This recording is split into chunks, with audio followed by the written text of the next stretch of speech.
गांव कंदरई का नाम सुनते ही लोगों की रीढ़ तक सर्द सवा उतर जाती। ये गांव घने जंगलों, कच्ची पगडंडियों और पुरानी मिट्टी की गंध से भरा था। दिन में ये जगह साधारण लगती, पर रात की परछाइयां जैसे ही फैलतीं, पूरा गांव किसी अनदेखी शक्ति के डर से सिमट जाता। कंदरई गांव के चारों ओर ऊंचे पेड़ थे, जिनकी शाखाएं मानो आसमान को छू रही हों। दिन ढलते ही वो पेड़ सरसराने लगते, जैसे किसी को चेतावनी दे रहे हों कि यहां रात में कुछ ऐसा चलता है जो इंसानों का नहीं। लोग हमेशा कहते, 12 बजे के बाद बाहर मत निकलना, क्योंकि उसी समय धूमती चलती है। धूमती एक ऐसी आत्मा जो दिखाई नहीं देती पूरी तरह, बस धुएं की तरह तैरती है, लेकिन उसका गुस्सा, उसका बदला, उसकी चीख सब सच होते हैं। कंदरई गांव का ये डर यूं ही नहीं पनपा था। इस डर की जड़ थी ललिता, एक औरत जो कभी गांव के सबसे शांत, सबसे सीधी और सबसे दयालु स्त्री मानी जाती थी।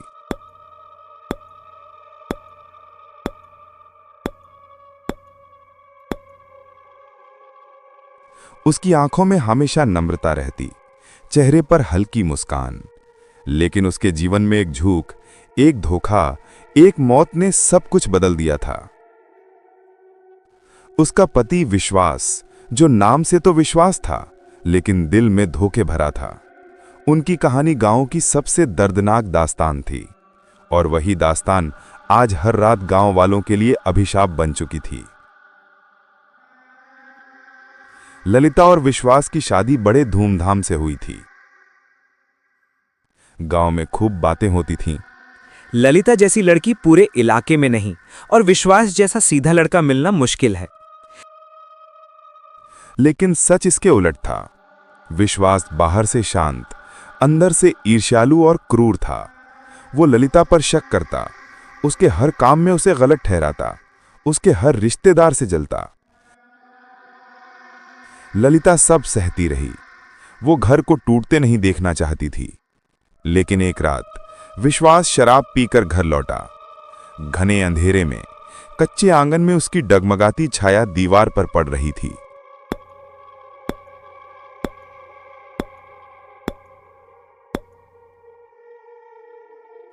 ललिता ने पानी दिया। विश्वास ने गुस्से से गिलास फेंक दिया। तू मुझे धोखा देती है, तेरी आंखों में सच्चाई नहीं दिखती। ललिता कांप गई।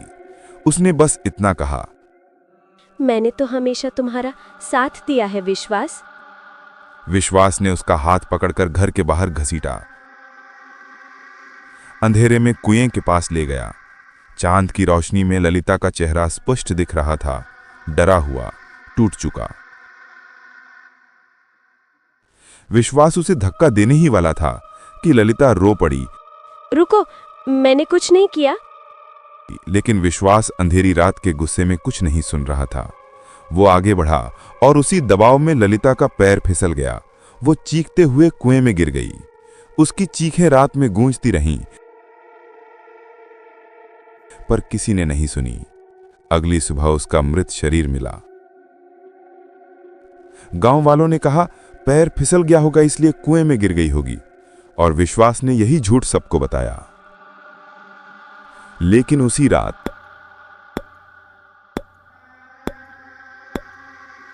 गांव के बीच से धुआं उठता देखा गया, जो एक औरत की आकृति में बदल गया था।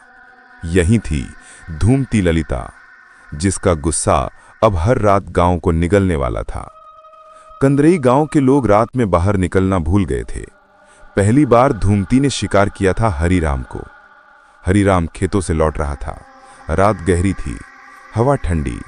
कुत्ते अचानक बिना कारण भौंक रहे थे।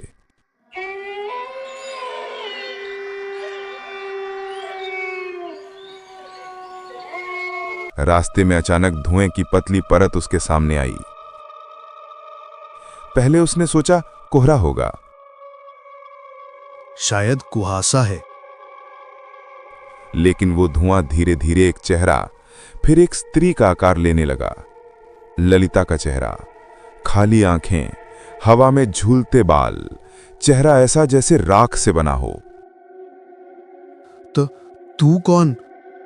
धुआं उसकी तरफ बढ़ा। हरिराम भागा, पर आवाज जैसे उसके कानों में पिघल गई। हरिलाम, हरिलाम। हरिराम। उस नाम की खिंची हुई फुसफुसाहट उसके पीछे दौड़ रही थी। सुबह वे उसे पेड़ से चिपका हुआ मरा मिला, चेहरा खौफ में जमे हुए। गांव में दहशत फैल गई। सबको पता चल गया धूमती लौट आई है। एक के बाद एक मौतें होने लगीं। कभी किसी घर के दरवाजे पर मिट्टी में धुएं जैसी उंगलियों के निशान मिलते, कभी रात में कोई ललिता की रोती आवाज सुनता।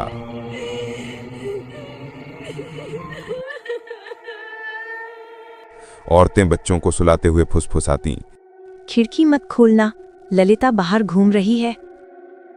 बुजुर्ग दरवाजों पर नींबू मिर्च बांधते, लेकिन कुछ भी काम नहीं आता। धूमती की चाल धीमी, घिसटती हुई, किसी की भी सांस रोक देने वाली थी।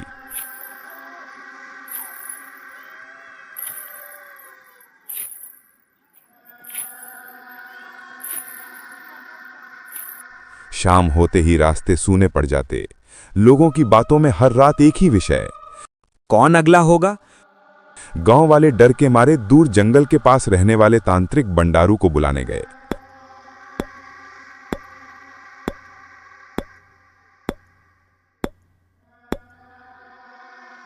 बंडारू लंबी जटाओं वाला, घनी दाढ़ी और कम बोलने वाला व्यक्ति था। उसकी आंखें हमेशा ऐसे लगती जैसे अंधेरे में भी सब देख लेती हों। जब वो गांव पहुंचा, चारों ओर एक भयानक सन्नाटा था।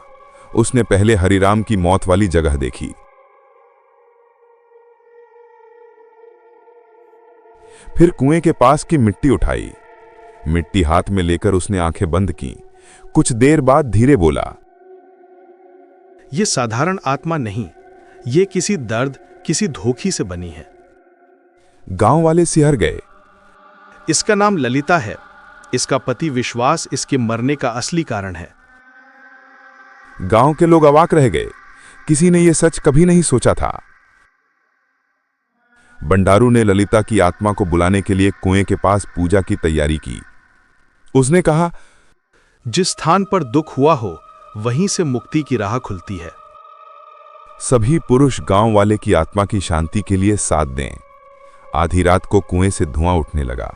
पहले पतली रेखा, फिर गाढ़ा धुआं, और उसमें से ललिता की आकृति बनी। उसके चेहरे पर दर्द, गुस्सा और धोखा सब मिलकर जैसे आग बन गए थे। वो धीरे से बोली, किसी ने मेरी चीख नहीं सुनी। मैं सिर्फ बदला चाहती हूं। गांव वाले कांप गए। बंडारू मंत्र पढ़ता रहा। धीरे धीरे कुएं के दूसरी ओर एक और धुंध उभरी। वो विश्वास की आत्मा थी। उसका चेहरा पछतावे से भरा था। ललिता, सुनो, मैंने गलती की थी। ललिता का चेहरा लाल धुएं जैसा हो गया। वो गुस्से से कांपने लगी। तुमने मेरी जिंदगी छीनी थी, अब मैं सबकी ले रही हूं। विश्वास ने हाथ बढ़ाया। लगा जैसे हवा रुक गई हो। ललिता का धुआं पहले भड़का, फिर धीरे धीरे ठंडा पड़ा। दोनों आत्माएं पास आईं। एक सफेद रोशनी उठी। दोनों धुएं उसमें बदल गए। कुछ देर बाद सब शांत हो गया। गांव वाले राहत से रोने लगे। सबको लगा ललिता को शांति मिल गई। गांव एक बार फिर सामान्य होने लगा। लोग रात को भी दरवाजे खोलने लगे। बच्चे खेलते दिखने लगे। लोगों ने सोचा धूमती की शांति हो गई, लेकिन कहानी का अंत इतना सरल नहीं था। एक रात गांव की एक छोटी बच्ची खिड़की पर बैठी थी। हवा शांत थी, ना कोई आवाज, ना कोई कदम। अचानक खिड़की के बाहर धुएं की एक पतली लकीर उठी। बच्ची ने सोचा कोहरा होगा, लेकिन वो धुआं धीरे धीरे एक स्त्री की परछाई में बदल गया। एक चेहरा उभरा, मुस्कुराता हुआ, न डरावना पर कुछ अस्वाभाविक। खिड़की पर हल्की सी दस्तक हुई। बच्ची, दरवाजा खोलो। बच्ची जड़ हो गई। धीरे धीरे धुआं खिड़की पर चिपक गया और उसकी आंखें धीरे धीरे लाल चमकने लगीं। ललिता गई नहीं थी, बस शांत हुई थी। लेकिन उसकी आत्मा अब किसी और रूप में गांव में लौट आई थी।